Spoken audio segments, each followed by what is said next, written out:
Today we're going to learn how to change the units in Adobe Illustrator. These are units of measurement like inches, pixels. I'll show you how to swap them back and forth and how to start a new document the way that you want it started. So let's hop into Illustrator. First things first, notice this ruler here at the top. You can go up to View, down to Rulers, and hide or show rulers if you don't see it. That's Command or Control R.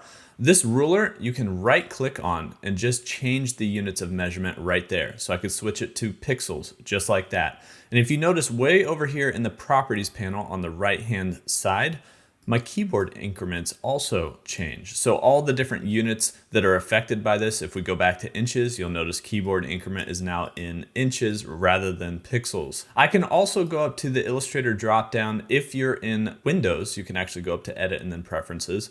But once you get to Preferences, there's Units, and that's a tab here on the left in your General Preferences. And you can change those general settings we just changed here, or you can also change your stroke and type, whether it's points, inches, pixels, same thing here with stroke as well.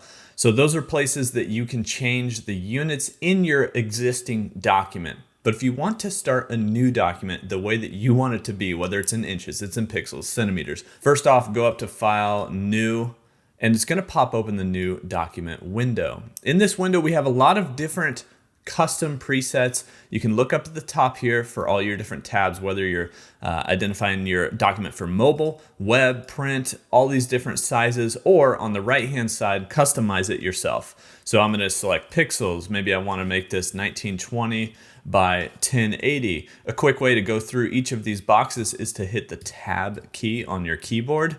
And you can select, of course, all of this stuff and all of your preferences, but the main thing here are the units.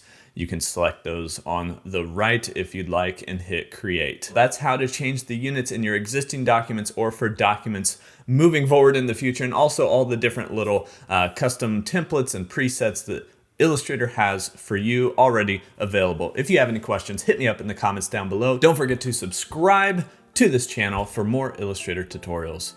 I'll catch you guys next time.